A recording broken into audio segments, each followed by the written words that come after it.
प्यारे छात्रों, आज हम आपको समझाएंगे फर्स्ट यूनिट का जो सेकंड चैप्टर है स्थिर वैद्युत विभव तथा धारिता, इलेक्ट्रोस्टैटिक पोटेंशियल एंड कैपेसिटेंस। वैद्युत विभव, इलेक्ट्रिक पोटेंशियल किसे कहते हैं?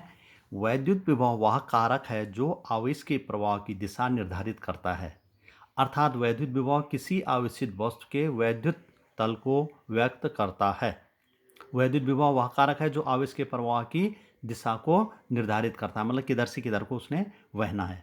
दो आवेशित वस्तुओं के बीच वैद्युत आवेश का प्रवाह उन पर वैद्युत आवेश की मात्रा पर नहीं बल्कि उनके विभव पर निर्भर करता है तथा दोनों का विभव समान हो जाने पर उनके बीच आवेश का प्रवाह रुक जाता है। जैसे आपने देखा होगा, दो बर्तन हैं आपस में जुड़े हुए हैं पाइप द्वारा, और यदि हम क्या करेंगे, दोनों में भरे हुए जल का तल अलग अलग है और उनके बीच यदि हम जल को प्रवाह कर दें उन दोनों के बीच में, तो आपने देखा है आप पाइप की टोंटी को खोल दें तो जल का प्रवाह क्या होता है, अधिक तल से कम तल की ओर होता है, और तब तक होता है जब तक कि दोनों का तल बराबर न हो जाए। तो उस स्थिति में दोनों बर्तनों में जो जल की मात्रा है उस पर निर्भर नहीं करता, पर किस पर निर्भर करता है? जल के तल पर निर्भर करता है, मतलब अधिक तल से कम तल की ओर प्रवाहित होगा। तो आपने देखा धन आवेश का प्रवाह सदैव क्या होता है, उच्च विभव वाले चालक से निम्न विभव वाले चालक की ओर होता है। मतलब धन आवेश होता है वो अधिक विभव से कम विभव की ओर प्रवाहित होता है। इसके विपरीत ऋण आवेश का प्रवाह क्या होता है, निम्न विभव से उच्च विभव की ओर होता है। वैद्युत विभव एक क्या है, अदिश राशि है। इसको हम कैसे प्रदर्शित करते हैं? V से प्रदर्शित करते हैं। अब इसमें क्या होता है, वैद्युत क्षेत्र की तीव्रता होती है जो आपने पढ़ रखा है, और वैद्युत विभव दोनों क्या होते हैं, किसी वैद्युत क्षेत्र के लाक्षणिक गुण होते हैं।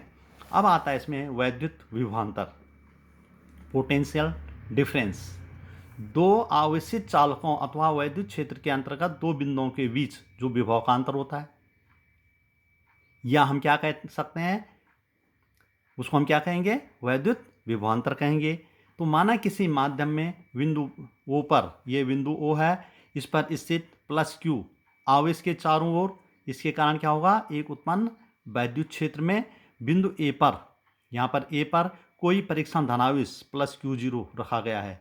तो इस परीक्षण आवेश पर प्लस Q के कारण क्या लगेगा, एक वैद्युत प्रतिकर्षण बल लगेगा, क्योंकि धनावेशित है, ये भी धनावेश। समान आवेशों में क्या होता है, प्रतिकर्षण, तो प्रतिकर्षण बल लगेगा। इन दोनों को मिलाने वाली रेखा के अनुदिश बाहर की ओर इधर लगेगा प्रतिकर्षण बल F लगेगा।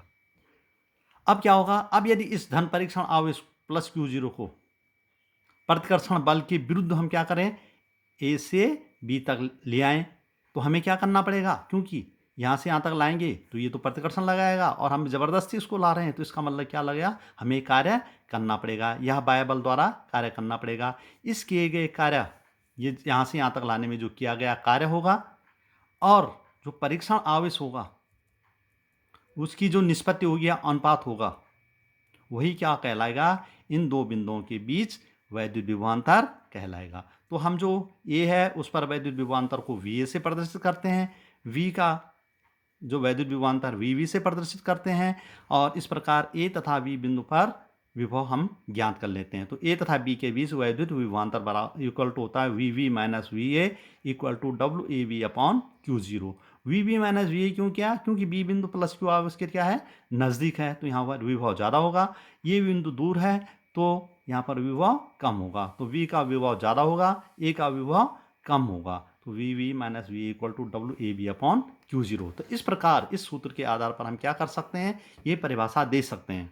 किसी वैद्युत क्षेत्र में किसी परीक्षण धन आवेश को किसी एक बिंदु से, परीक्षण धनावेश को एक बिंदु से दूसरे बिंदु तक ले जाने में किए गए कार्य तथा परीक्षण आवेश के परिमाण का अनुपात उन दोनों बिंदुओं के बीच वैद्युत विभवांतर कहलाता है। मतलब यहाँ से यहाँ तक लाने में किए गए कार्य तथा जिस आवेश को हम ला रहे हैं उसका जो परिमाण है, उसकी जो इन दोनों की निष्पत्ति है या अनुपात है, उसे उन दोनों बिंदुओं के बीच वैद्युत विभवांतर कहते हैं।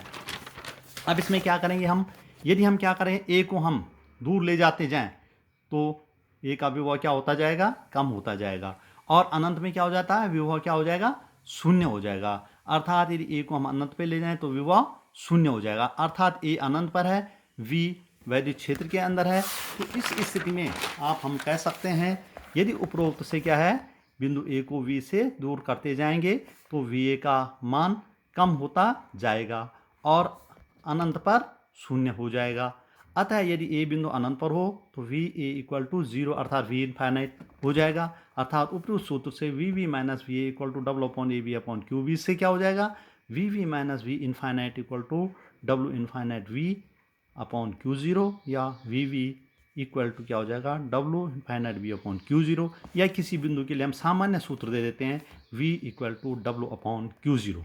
तो इसके आधार पर हम क्या कर देंगे, परिभाषा दे देते हैं किसकी, विभव की। अभी एक बिंदु के लिए है, विभवांतर तो क्या था, एक बिंदु से दूसरे बिंदु के, दो बिंदुओं के बीच। अभी एक बिंदु के लिए विभव की परिभाषा क्या हो जाएगी, वैद्युत क्षेत्र के अंदर किसी बिंदु पर वैद्युत विभव किसी परीक्षण धनावेश को अनंत से उस बिंदु तक लाने में किए गए कार्य, अनंत से, क्योंकि वो अनंत पे, अनंत से उस बिंदु तक लाने में किए गए कार्य तथा परीक्षण आवेश के अनुपात के बराबर होता है। अब यदि समीकरण 2 में, ये समीकरण 2 है, इसमें हम Q0 परीक्षण आवेश का मान कितना करते हैं, 1 कूलम करते हैं, तो V किसके बराबर हो जाएगा, W के बराबर हो जाएगा। और इस आधार पर भी हम परिभाषा दे सकते हैं, दूसरे रूप में इसकी परिभाषा दे सकते हैं। वैद्युत क्षेत्र के अंदर किसी बिंदु पर वैद्युत विभव उस कार्य के तुल्य होता है जो एकांक धनावेश को अनंत से उस बिंदु तक लाने में करना पड़ता है। अर्थात इसको हम इस तरह भी कह सकते हैं, वैद्युत क्षेत्र के अंदर किसी बिंदु पर वैद्युत विभव उस कार्य के बराबर होता है जो एकांक परीक्षण आवेश को अनंत से उस बिंदु तक लाने में करना पड़ता है। जिस बिंदु पर हमने विभव निकालना है, उस बिंदु तक, अनंत से उस बिंदु तक लाने में जितना कार्य करना पड़ेगा उसी एकांक आवेश को लाने में, तो वही क्या कहलाएगा, उस बिंदु पर वैद्युत विभव कहलाएगा। वैद्युत विभवांतर तथा विभव दोनों क्या है, अदिश राशियां हैं। दोनों के मात्रक भी क्या होंगे, एक ही होंगे। अतः वैद्युत विभव का SI मात्रक क्या हो जाएगा, वैद्युत विभव का मात्रक या वैद्युत विभवांतर मात्रक क्या हो जाएगा, कार्य का मात्रक बटे आवेश का मात्रक। क्योंकि क्या है, V बराबर डब्ल्यू अपॉन Q0, तो कार्य का मात्रक बटे आवेश का मात्रक। तो वैद्युत विभव का मात्रक क्या हो जाएगा, जूल प्रति कूलम, और इसको हम क्या कहते हैं, वोल्ट कहते हैं। अब एक जूल कह दें हम, एक कूलम कह दें, तो एक वोल्ट, तो एक वोल्ट इक्वल टू एक जूल बटे एक कूलम लिखे हैं, तो उसके आधार पर हम वोल्ट की परिभाषा दे देते हैं। यदि एक कूलम परीक्षण धन आवेश को अनंत से वैद्युत क्षेत्र के किसी बिंदु तक लाने में एक जूल कार्य करना पड़े तो उस बिंदु पर वैद्युत विभव एक वोल्ट होगा। वैद्युत विभव की विमा क्या हो जाएगी, क्योंकि विभव बराबर होता है डब्ल्यू अपॉन Q0 अर्थात कार्य बटे आवेश, तो V की विमा क्या हो जाएगी, कार्य की विमा बटे आवेश की विमा। कार्य बराबर क्या होता है, बल गुणा के विस्थापन होता है, और बल क्या विमा होती है mL/-2, विस्थापन की होती है L, तो क्या हो जाएगा कार्य की विमा mL²T⁻² अपॉन आवेश। धारा गुणा का समय होता है तो A×T हो जाएगा। तो इस प्रकार वैद्युत विभव का विमीय सूत्र हो जाएगा mL²T⁻³ A⁻⁻1। Thank you.